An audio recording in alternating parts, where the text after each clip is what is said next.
Okay, now believe me, I know how ludicrous, how crazy this topic is, but the fact of the matter is this is a topic that people have been bringing up habitually, I would say, throughout the past few days, especially after the 2020 draft lottery concluded. Let's talk today about one of the teams that is in the top 5 for the 2020 NHL Entry Draft, a team that has 2 top 5 picks, and a team that many people are speculating could potentially be a team that makes somewhat of a splash come the actual NHL Draft. Let's talk today about the Ottawa Senators. They're the team that has 2 picks in the top 5. They have the 3rd overall pick, which initially belonged to the San Jose Sharks, but got sent over to Ottawa in the Erik Karlsson trade 2 years ago.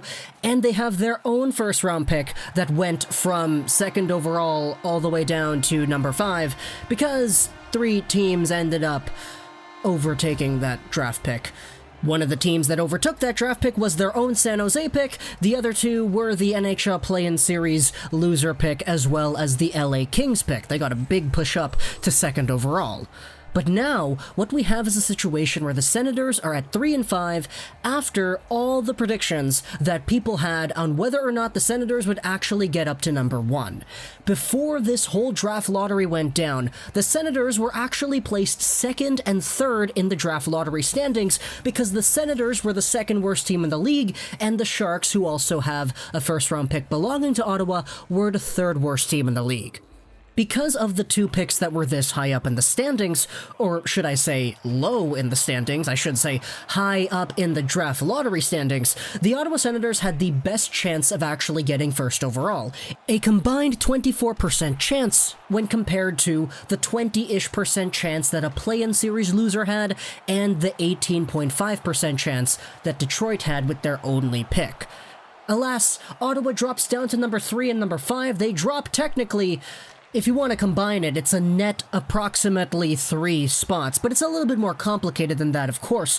But the fact of the matter is the Senators are in a position where they are one of the teams drafting in the top 5, and speculation has arisen as to whether or not they would be a candidate for trading those picks. Yes, I know. It's a very controversial thing, and you could actually go both sides with this argument. There are people saying that the Senators should trade down, use their 3rd and 5th overall picks to trade for some assets that can help them in the immediate future as well as in the long-term future too.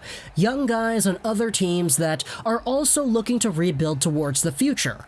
There's also the argument as to whether or not the Senators should use their 3rd and 5th overall picks to trade up to the 1st overall spot for Alexis Lafreniere. Now, of course, we don't know the team that is going to be picking 1st overall. We won't know that team for a while, until the 2nd draft lottery comes after the play-in series are concluded. But it's an idea that has been discussed, and so much to the point that it's actually been written about in legitimate journalistic news outlets here. Let's go over onto Elliot Friedman's most recent 31 Thoughts article, published all the way back on June 27th. So this is a day after the draft lottery. If we scroll down here in this article, and we go all the way down to thought number 13, we have ourselves a little write-up as to what Pierre Dorion is actually considering doing. More post-lottery stuff. Good questions from the audience during our Ask 31 Thoughts with Ottawa GM Pierre Dorion. Would he consider trading down from 3 and or 5? It would be very difficult to do something like that, he answered. It would have to be a special player coming our way.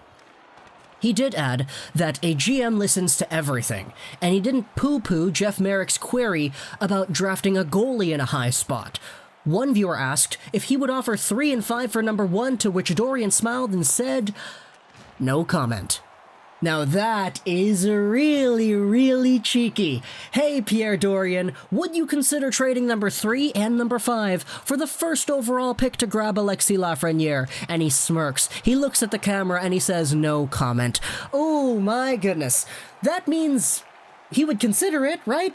I mean, I don't think anybody out there who would be in Pierre Dorion's position would at least not think about it, right? It would be lying to say with 100% certainty, no, what are you, crazy? We haven't thought about that. We're not going to think about that. What kind of blasphemous idea is that? We're never going to even consider something like that. That's absolutely untruthful, and I can totally understand why Pierre Dorion said no comment, because, hey, you know, if you have the assets and the value aligns that highly with whoever would be in that first overall spot, it's something you have to at least consider, right? Right, I don't think anybody would fault me for saying that. Furthermore, we have ourselves Bruce Garrioch here on Twitter. He is an Ottawa Senators beat reporter. He does things for TSN. He said that Pierre Dorion will listen to GM's offers, but he is 99% sure he will keep the picks in a strong draft. So, 99.9% sure. That means that there is a 0.1% chance that the Senators don't end up drafting 3 and 5.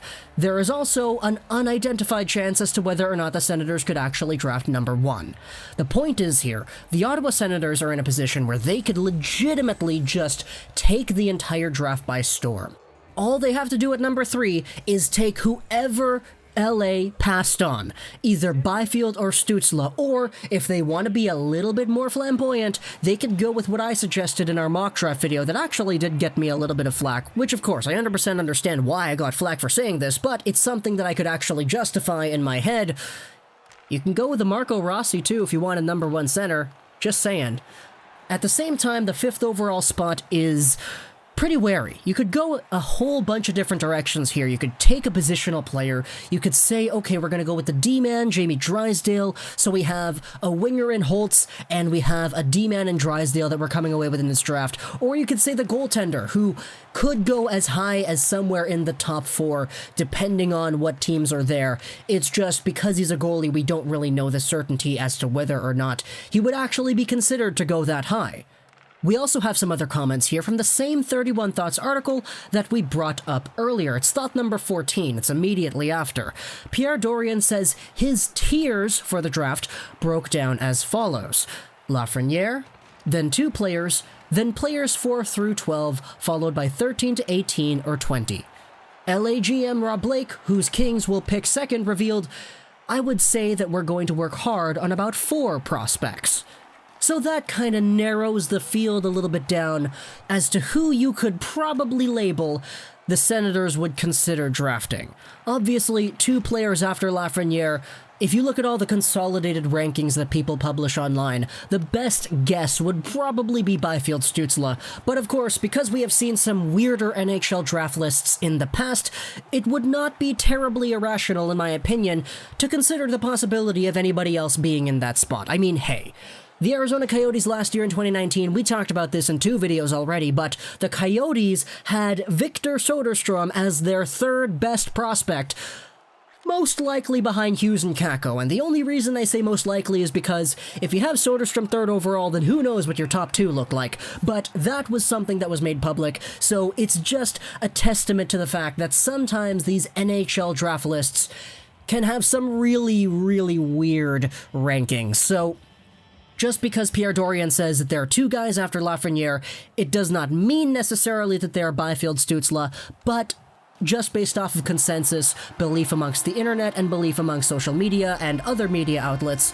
it would be a very likely conclusion that it is Byfield Stützle. So, whether or not the Senators decide to keep the pick, take one of those guys and take somebody else with their 5th overall pick, or trade those 2 picks down for a special kind of player who can help them now, or trade it up for Alexis Lafreniere, is up for debate. But according to sources, it is apparently 99% likelihood that they would just keep the picks. So, this video was all made for naught. There is no real point behind this video, but I will say the entire reason I do make these YouTube videos is to garner discussion, and I think a video topic like this could definitely start some discussion. So, comment down below what you think about the Ottawa Senators and their 3rd and 5th overall draft picks.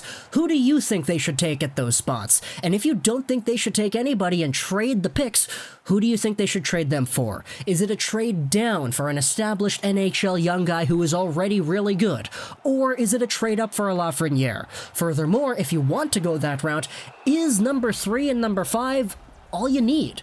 Or do you think there should be some other assets involved to make the trade a little bit more balanced? Let me know in the comment section below because I love to read all your comments. As for me personally, I honestly would just say, probably just calm down a little bit, Pierre Dorion. I know it's your job to listen to offers and do your due diligence as to who's offering what, but 3 and 5 could offer some really good prospects. So if it's me, I'm staying, I'm holding the picks, but let me know in the comment section below what you would do. I hope you enjoyed this video. Social Trolls 99, and bye.